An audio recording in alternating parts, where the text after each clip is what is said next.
50 বছর সাধনার পর ভবিষ্যতে যাওয়ার মেডিসিন বানিয়ে ফেলেছি। এখন সবাইকে গিয়ে দেখাই। জেদনি জেদনি দেখ, আমি এমন একটা কেমিক্যাল বানিয়ে ফেলেছি যেটা খেলে তুই ভবিষ্যতে যেতে পারবি। কি? ঠসা নাকি? একবার বললাম শুনিস না? আরে বাদ দাও, চলো এটা খেয়ে আমরা ভবিষ্যতে যাই আর গিয়ে দেখি ভবিষ্যতে আমরা কি হবো। হ্যাঁ চল।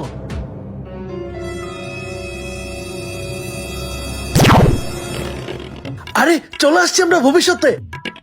ভাইয়া ওই দেখো তুমি। ভাই আমার 5টা টাকা ভিক্ষা দেন, ভাই আমার 5টা টাকা ভিক্ষা দেন না। মাত্র 2 টাকা?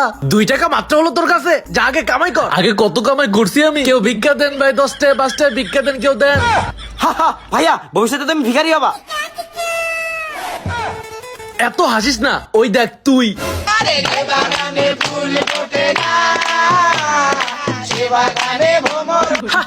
তুই ভবিষ্যতে হিজড়া হয়ে যাবি।